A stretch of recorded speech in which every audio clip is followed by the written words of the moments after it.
The Dozer School for Boys, also known as the Florida School for Boys, was a reform school operated by the state of Florida in the town of Marina from January 1st, 1900 to June 30th, 2011. For a while it was the largest juvenile reform institution in the United States. A second campus was opened in the town of Oakabee in 1955. Throughout its 111-year history, the school gained a reputation for abuse, beatings, rapes, torture, and even murder of students by staff.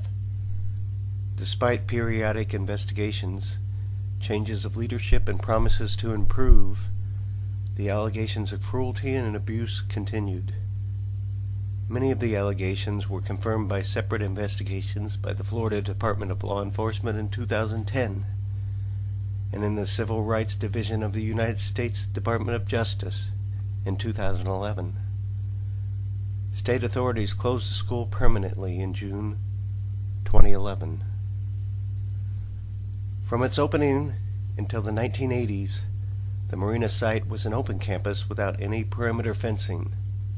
The site was originally divided into two sub-campuses: South Side, or number 1, for the white students, and North Side, or number 2, for the colored students, who were segregated from the white students until 1966. A cemetery was located on the north side, which contains the graves of more than 50 deceased students. At the time of the Justice Department investigation in 2010 through 2011, Dozer was a fenced 159-acre high-risk facility for 104 boys aged 13 to 21 who had been committed by a court. Their average length of stay at Dozer was 9 to 12 months. They lived in several cottages, with each boy having an unlocked room. Next door was the Jackson Juvenile Offender Center, a minimum-risk facility for chronic offenders guilty of felonies or violent crimes, which housed residents in single, locked cells like a prison. In 1903, an inspection reported that children at the school were commonly kept in leg irons. A fire in the dormitory at the school in 1914 killed 6 inmates and 2 staff members. In 1968, Florida Governor Claude Kirk said, after a visit to the school where he found overcrowding and poor conditions, that somebody should have blown the whistle a long time ago. At this time, the school housed 564 boys, some for offenses as minor as school truancy, running away from home, or incorrigibility. They ranged in age from 10 to 16 years old.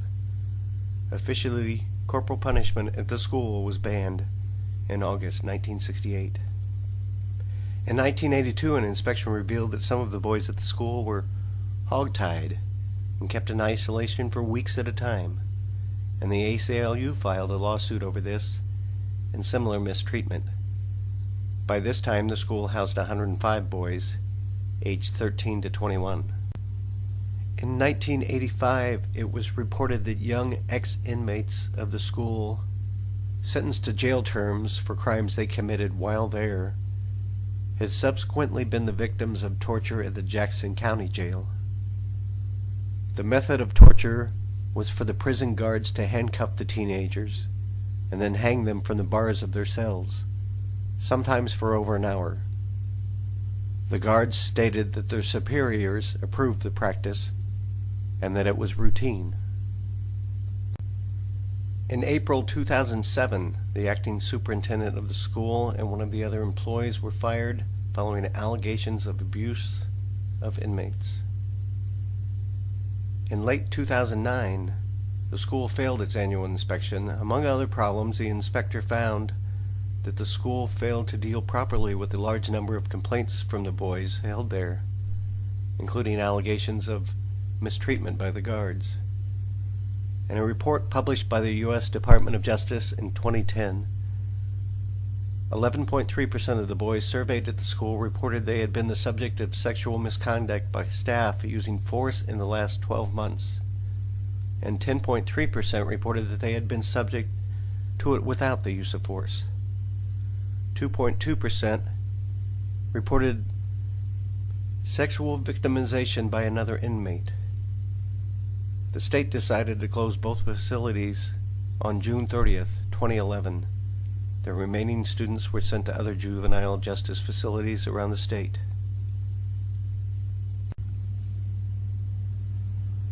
The White House. In 1929, an 11-room concrete block detention building containing 2 cells, one for white and one for black students, was constructed to house incorrigible or violent students. It was eventually nicknamed the White House. After corporal punishment at the school was abolished in 1968, the building was used for storage. In 2008, in response to the allegations of beatings and torture that took place there, state officials sealed the building in a public ceremony, leaving a memorial plaque. It has remained empty since that time. According to former inmates who had been incarcerated at the school in the 1950s and 1960s, who described themselves as the White House Boys, the school became the subject of an extensive special report entitled For Their Own Good, published by the St. Petersburg Times in 2009. Allegations focusing on this 1960s time period include claims that one room was used for whipping the white boys and another for the black. The whippings were carried out with a 3-foot-long belt made of leather and metal, and were thorough enough that the recipient's underwear became embedded into their skin. One inmate said that the punishments were severe but justified. Another claimed that he had seen a boy trapped in a running laundry dryer at the school and suspected that the boy was killed. One former inmate claimed that he was punished in the White House 11 times, receiving a total of over 250 lashes. Others alleged that they were whipped until they lost consciousness, and that the punishments were made harsher for boys that cried.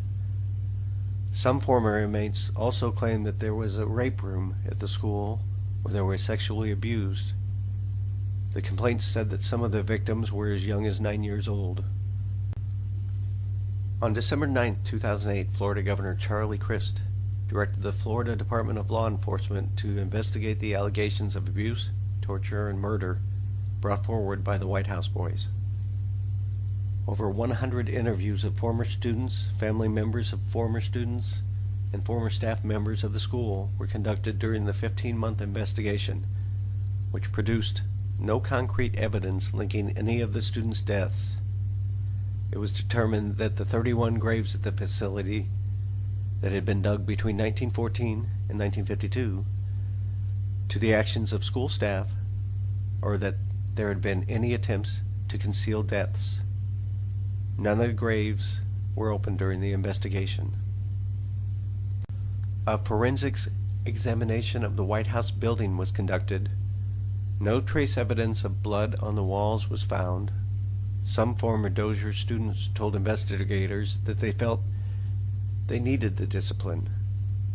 Troy Tidwell, who was a staff member at the school at the time, said that the punishments in the White House building were not extensive and were carried out with the leather strap because there were concerns that spankings with wooden paddles might injure the boys. In January 2010, the Department of Law Enforcement released its findings. The interviews confirmed that school administrators used corporal punishment as a tool to encourage obedience. The interviews revealed little disagreement about the way in which corporal punishment was administered. The former students were consistent in that punishment was administered by school administrators and adult staff witnesses in the building referred to as the White House. The former students were consistent in stating that a wooden paddle or leather strap was the implement used for administering punishment.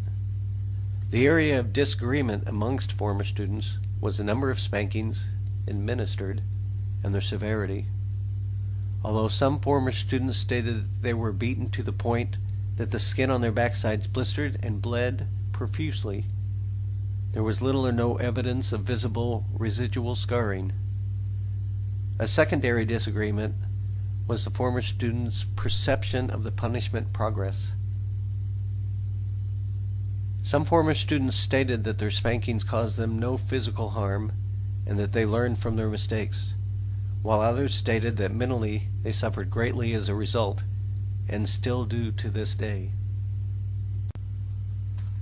Some reports by former students stated that in addition to the corporal punishment, they were also victims of sexual abuse at the hands of former staff members or other students. With the passage of over 50 years, no tangible physical evidence was found to either support or refute the allegations of physical or sexual abuse. On March 11, 2010, State Attorney Glenn Hess announced that no criminal charges would be filed in the case. In its December 2011 report of its investigation at the Dozier School, the Civil Rights Division of the United States Department of Justice made the following findings about staff at the school who were cited for use of excessive force, inappropriate isolation, and extension of confinement.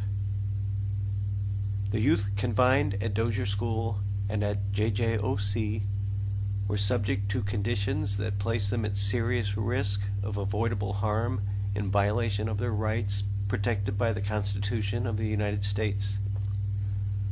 During our investigation, we received credible reports of misconduct by staff members to youth within their custody. The allegations revealed systemic, egregious, and dangerous practices exacerbated by the lack of accountability and controls.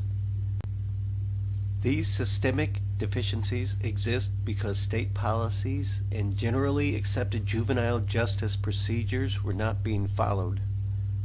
We found that staff did not receive minimally adequate training. We also found that proper supervision and accountability measures were limited and did not suffice to prevent undue restraint and punishments. Staff failed to report allegations of abuse to the state, supervisors, and administrators. Staff members often failed to accurately describe the use of force incidents and properly record the use of mechanical restraints. Aaron Kimmerly is a forensic anthropologist and University of South Florida associate professor who is leading a USF team of anthropologists, biologists, and archaeologists exploring the Marina campus. The stories of the White House boys piqued her interest. She was especially curious as to why there are no records of where those who died there are buried. Kimmerly commented, "When you look at the state hospital, state prisons, other state institutions at the time, there are very meticulous plot maps you can reference. Or if you are a family member today, you can say, 'Where's my great aunt buried?' And they can show you exactly where. So why didn't that happen here? I don't know. But that does stand out." The team used ground-penetrating radar and excavations to identify where the bodies are buried. However, in order to determine if the cause of death was from illness, injury, or murder, the bodies must be exhumed, which can be done only if a family member requests it. By December 2012, the researchers indicated that there are at least 50 graves on the grounds and that a second cemetery is likely to exist. On August 6, 2013, Governor Rick Scott and the Florida Cabinet issued a permit allowing the University of South Florida anthropologists and archaeologists to excavate and examine the remains of any and all boys buried at the Dozier site. Robert Straley, a spokesman for the White House boys, said that the school segregated white and black inmates and that the remains are located where black inmates were held. He suspects there is another white cemetery that hasn't been discovered. He says, "I think that there are at least 100 more bodies up there. At some point they are going to find more bodies. I'm dead certain of that. There has to be a white graveyard on that white side." By the 26th of September 2014, the remains of 3 boys, George Owen Smith, reported missing since 1940. Thomas Varnado reportedly died of pneumonia in 1934, and Earl Wilson, died in 1944, had been identified. George Owen Smith. University of South Florida forensics experts announced August 7, 2014, that for the first time they have identified the remains of a boy buried at the Dozier site, School for Boys. The researchers said that they used DNA and other tests to identify the remains of George Owen Smith, who was 14 when he disappeared from the reform school in 1940. They couldn't say how Smith died. Official records indicate 31 burials at the school, but researchers found the remains of 55 people during a 4-month excavation last year. Researchers said that Smith's body was found in a hastily buried grave wrapped only in a burial shroud. His remains, DNA matched a sample taken from his sister. USF officials said that his mother wrote the school superintendent, Millard Davison, in December 1940, asking about her son. She got a letter back saying that no one knew where he was. Thomas Varnado. A 13-year-old boy sent to the school in 1934 for trespassing dies 38 days after arriving there. There is a photograph of Thomas Varnado, a black and white family portrait taken in late 1925. Thomas is 4 years old. He's wearing a Peter Pan collar and breeches. He is squinting against the light. He's barefoot like his big brother Hubert, who was standing behind Thomas. It is the only photograph of Thomas his family has. The Hernando County Sheriff came for Thomas and Hubert 9 years later, in 1934. They had been accused of stealing a typewriter from an old maid, and they were charged with malicious trespassing. They were not represented by a lawyer, nor were they tried. Their parents protested, but couldn't stop the sheriff, who shipped the boys that September to the Marina Reformatory, which by then had a brickmaking plant, printing press, and a farm, all of which relied on child labor. 34 days later, Thomas, 13, who had left home in good health, was dead.